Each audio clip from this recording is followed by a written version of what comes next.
Syukurlah Run, kamu sekarang sudah kembali pulang. Tapi di mana Sigit, Run? Aku tidak tahu di mana Sigit. Yang aku ingat waktu itu Sigit sudah jalan duluan meninggalkan kita. Semoga Sigit bisa kembali pulang dengan selamat ya, Run. Mendengar itu Harun sedikit tersentak lalu dia menjawab, "Loh, memangnya Sigit belum juga pulang toh?" "Sepertinya belum. Sejak pulang dari Padepokan, aku tidak berani keluar rumah karena takut orang tuanya menanyakan," jawabku kepada Harun. Lalu Harun mengajakku untuk mendatangi rumah Sigit, siapa tahu Sigit sudah pulang dan aku tidak mengetahuinya. Aku pun menyetujui ajakan Harun dan kami berdua pergi ke rumah Sigit. Setelah sampai di rumah Sigit, ternyata benar, Sigit sudah berada di rumah 1 bulan yang lalu, tapi dengan keadaan memprihatinkan. Dia tidak bisa bicara alias bisu. Melihat Sigit di rumah, aku berdua sangat lega tapi juga turut prihatin dengan keadaan Sigit yang seperti itu.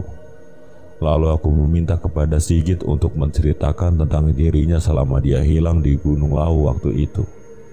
Karena kondisi Sigit yang tidak bisa bicara, Sigit pun tidak bisa menceritakan banyak kepada kami berdua. Dia hanya menceritakan sedikit melalui tulisan yang ditulisnya di atas kertas. Di atas kertas itu, dia menjelaskan bahwa setelah buang air kecil itu, Sigit didatangi oleh seorang kakek tua lagi, tapi kakek ini berbeda dengan yang ditemuinya tadi. Kali ini kakek itu terlihat seperti manusia biasa dengan memakai tudung tani. Kakek itu lalu datang kepada Sigit dan bilang, "Le, aku njaluk rokokmu siji." Sigit mengira kakek ini adalah manusia biasa yang mempunyai tujuan sama dengannya. Karena waktu itu rokoknya Sigit ada di tas, dia pun segera mengambilkannya dan meminta kakek itu untuk menunggunya di situ. Lalu Sigit kembali ke tempat istirahatnya tadi dan mengambil rokoknya yang ada di tas. Sesampainya Sigit di tempat kakek tua tadi, Sigit tidak melihat kakek itu lagi. Entah kemana perginya, lalu dia memanggilnya, "Kek, ini rokoknya, Kek." Tapi tidak ada jawaban sama sekali. Sigit pun terus mencarinya tapi tetap tidak menemukannya. Ketika sedang mencari kakek tua yang meminta rokok waktu itu, tiba-tiba Sigit mendengar ada orang yang memanggil namanya.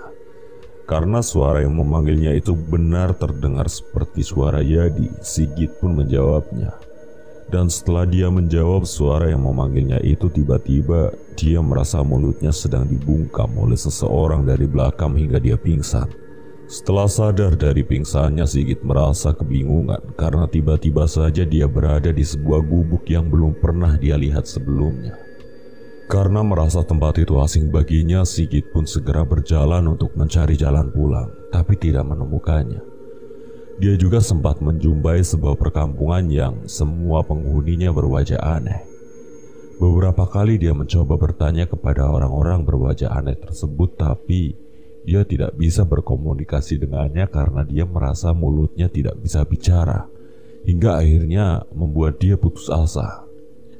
Dia pun pasrah dengan keadaannya. Tidak lama kemudian ada sosok kakek tua berjubah putih yang sedang terbang dan menghampirinya dan mengembalikan dia ke rumah dengan keadaan yang tidak bisa bicara sampai saat ini. Setelah membaca cerita yang ditulis Sigit, aku menyimpulkan, inilah alasannya kenapa sang guru pernah berpesan sebelum kami berangkat ke Gunung Lawu waktu itu. Jangan pernah memanggil satu sama lain dengan menyebut nama asli. Ternyata yang dimaksud sang guru adalah jika ada yang memanggil dengan nama asli, sudah dipastikan yang memanggilnya itu bukanlah manusia melainkan jin. Setelah membaca pernyataan dari Sigit itu, aku dan Harun pulang ke rumah masing-masing.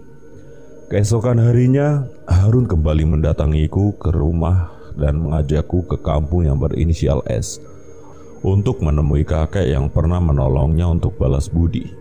Sesampai di rumah kakek tersebut, Harun mengembalikan ongkos yang pernah diberikan oleh kakek itu kepadanya dan beberapa barang lainnya sebagai tanda terima kasih.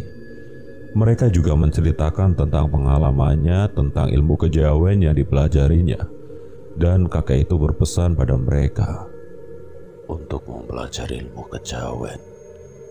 Ilmu tersebut memang tidak gampang. Kalau tidak kuat, bisa-bisa jiwa kalian yang menjadi taruhannya. Dalam artian, kalau tidak kuat bisa-bisa gila. Setelah berbalas budi kepada kakek itu, mereka berdua kembali pulang dan 2 minggu sudah berlalu.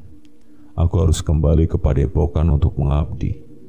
Sebelum berangkat tidak lupa, aku berpamitan kepada Harun dan Sigit, teman seperjuanganku. Dan Harun, dia berjanji akan menyusulku ke Padepokan untuk kembali mempelajari ilmu kejawen yang diinginkannya. Singkat cerita, sampailah aku di Padepokan. Sesampai di Padepokan, aku memberitahu guru tentang kembalinya Harun dan musibah yang menimpa Sigit.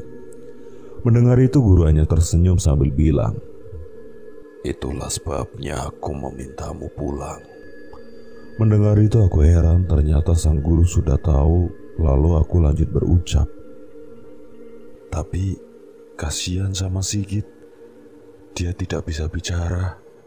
Bisunya Sigit itu dikarenakan dia masih dibungkam oleh jin dari Gunung Lawu waktu itu.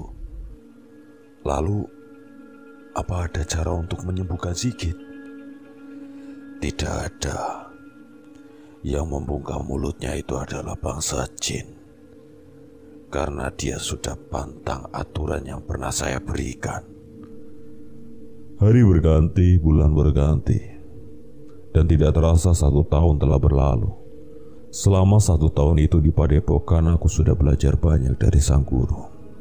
Berbagai rintangan mistis pun sudah kualami, mulai dari bermalam di kuburan, menghafal kitab-kitab Jawa, menghafal doa Islami, dan lain sebagainya. Pernah pada suatu hari, guru meminta aku untuk bertapa di sungai selama 1 malam untuk mengasah ilmu yang sudah aku pelajari. Dan pada saat berendam itu, guru berpesan kepada aku agar tetap fokus dan mengabaikan semua yang mengganggunya.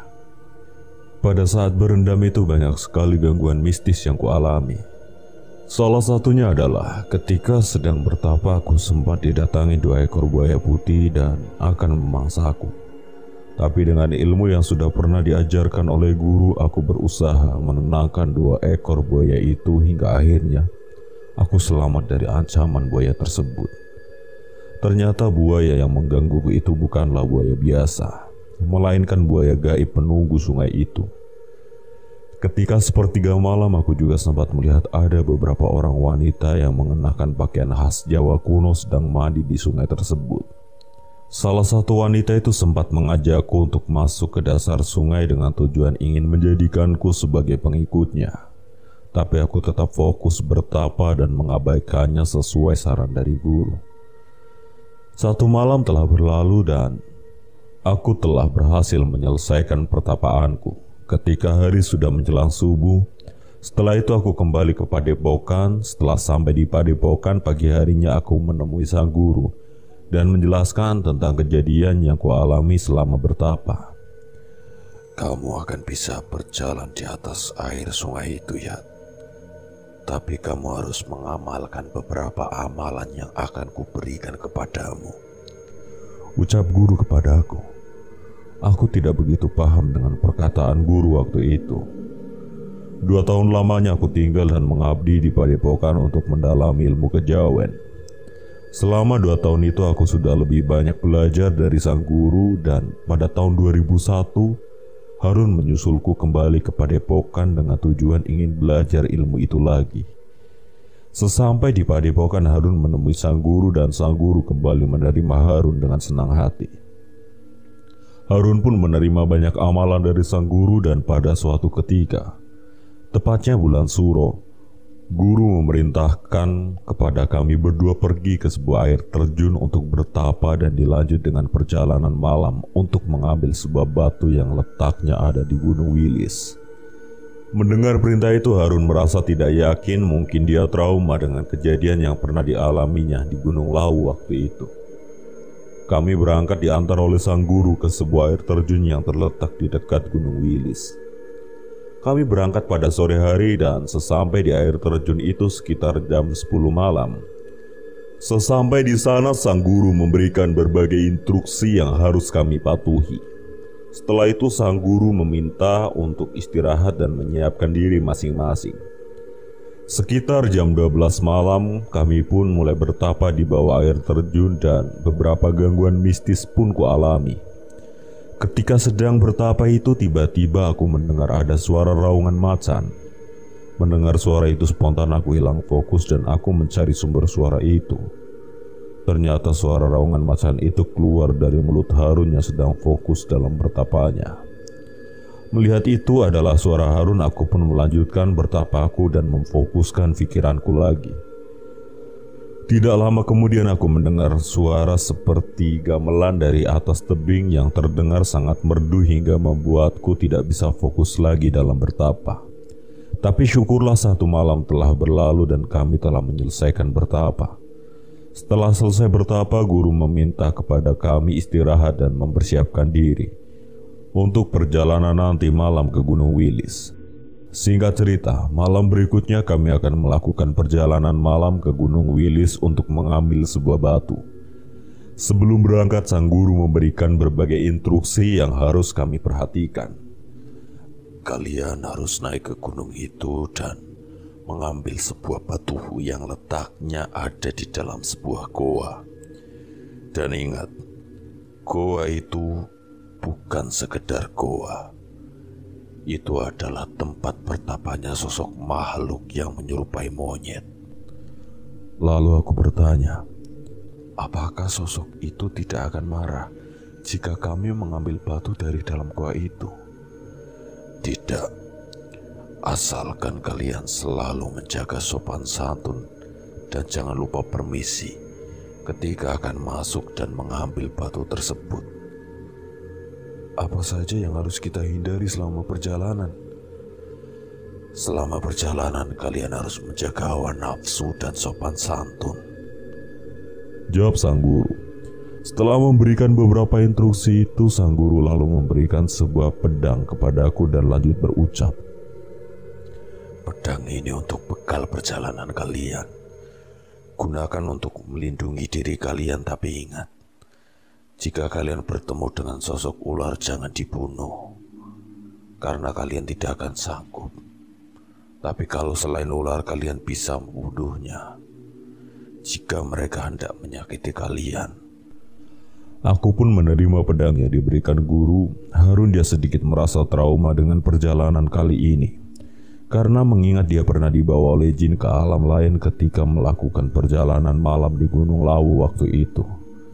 Ya, aku merasa trauma dengan kejadian yang pernah aku alami di Gunung Lawu waktu itu. Tenangkan pikiranmu, Run. Usahakan dalam hal apapun kita harus selalu bareng selama perjalanan. Jawabku meyakinkan Harun. Mendengar itu Harun pun yakin dan setelah itu kami mulai perjalanan kami.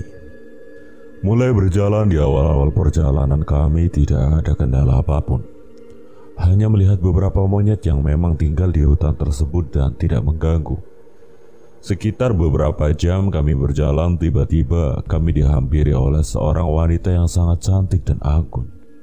Dan wanita itu mengenakan baju khas kerajaan. Wanita itu berkata pada kami berdua, di sini kami tahu satu hal, kalau ternyata wanita itu bukan manusia. Entah itu jin atau seorang putri kerajaan, karena kalau dilihat dari pakaiannya dia seperti seorang putri kerajaan. Kami pun lanjut berjalan dan mengingat-ingat perkataan wanita yang tadi kami jumpai. Sambil berjalan itu Harun bertanya padaku, ya, wanita tadi itu siapa ya? Cantik benar. Us, ingat, apa kata guru kita? Harus tetap fokus dengan tujuan kita. Jawabku mengingatkan Harun. Singkat cerita, sampailah kami di hutan yang dimaksud wanita tadi. Sesampai di hutan itu, kami merasakan ada hawa yang sedikit berbeda dari biasanya. Tapi kami mengabaikannya dan istirahat di sebuah batu besar untuk minum dan merokok. Setelah rokok habis, entah kenapa kami berdua tiba-tiba merasa ngantuk berat. Seperti ada sesuatu yang membuat kami agar tidur di batu tersebut. Akhirnya kami pun tertidur di atas batu tersebut dengan posisi terlentang. Tapi belum lama kami tertidur, tiba-tiba aku mendengar seperti ada raungan macan di dekat kami. Awalnya aku mengira itu adalah suara Harun karena sebelumnya aku pernah melihat Harun sedang meraung seperti macan. Mendengar itu aku segera membuka mataku dan ternyata itu bukanlah suara Harun, melainkan benar-benar suara macan yang berada tepat di bawah batu tempat kami tidur. Aku pun langsung duduk dari tidurku. Ketika sudah duduk ternyata di balik batu yang satunya ada satu ekor macan lagi. Jadi di bawah batu yang kami tempati ini ada 2 ekor macan yang berwarna hitam dan anehnya 2 macan itu sangat besar seukuran kerbau. Melihat keberadaan macan itu spontan aku mengeluarkan pedang yang dibekalkan sang guru untuk berjaga-jaga bila macan itu menyerang. Setelah pedang itu aku keluarkan, tiba-tiba salah satu macan itu melompat ke atas batu dan menerkam Harun yang masih tertidur. Ketika macan itu akan menerkam Harun, dengan sigap aku langsung menusuk perut macan itu dengan pedang yang kupegang hingga akhirnya Harun selamat dari terkaman macan itu dan kedua macan itu berlari menjauh ke dalam hutan. Setelah kedua macan itu pergi, aku segera membangunkan Harun dan mengajaknya untuk melanjutkan perjalanan. Dan aku tidak menceritakan tentang macan itu kepada Harun dengan tujuan agar Harun tidak panik. Tidak lama kami berjalan, tiba-tiba jalan yang kami lalui ini buntu, yang ada hanyalah semak belukar yang sangat rimbun. Terpaksa kami menerabas semak itu untuk membuka jalan dan setelah keluar dari semak itu, tepat di depan kami ada sebuah goa yang jaraknya sekitar 10 meter dari tempat kami berdiri. Melihat keberadaan goa itu, kami sedikit lega. Kami mengira itu adalah goa yang dimaksud sang guru. Kami pun berjalan menuju ke goa tersebut. Sesampainya di mulut goa, ternyata kami melihat ada seseorang yang sedang bertapa.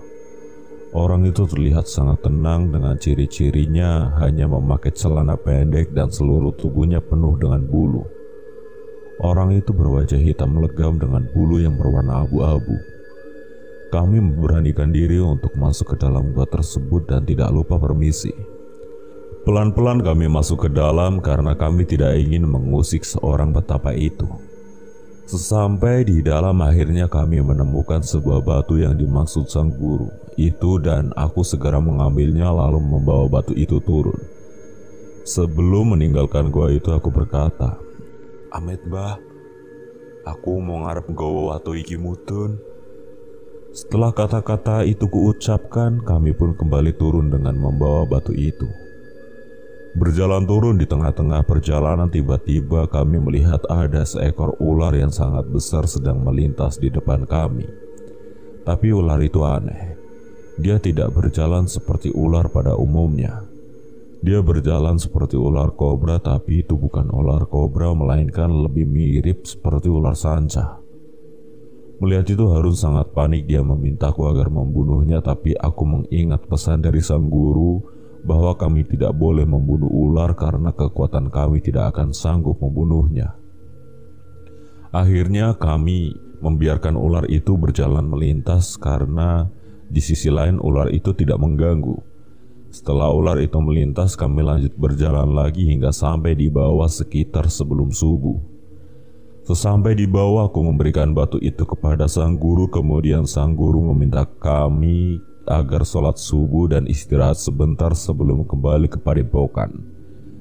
Ketika sedang istirahat, guru mendatangi kami dan bilang, "Semua yang kalian lihat di gunung tadi adalah gaib. Hanya orang-orang tertentu saja seperti kalian yang bisa melihatnya." Ternyata sosok wanita yang kami temui itu adalah titisan putri kerajaan Mataram. 2 sosok macan yang hampir menerkam mereka itu adalah sosok macan gaib Jawa. Goa beserta petapa di dalamnya itu pun juga gaib. Petapa itu ternyata penghuni goa tersebut yang sudah ratusan tahun lamanya bertapa di goa itu.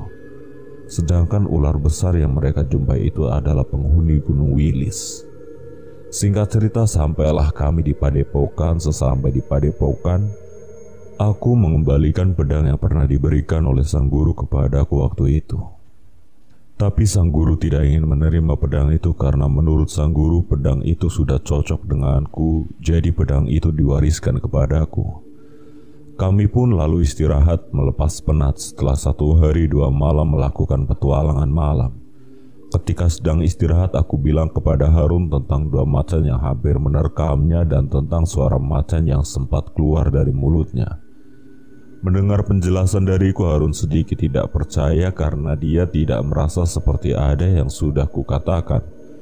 Lalu aku memperlihatkan sesuatu kepada Harun, yaitu pedang dari sang guru yang masih berlumuran darah macan. Dan dari situlah Harun baru percaya dengan kata-kataku.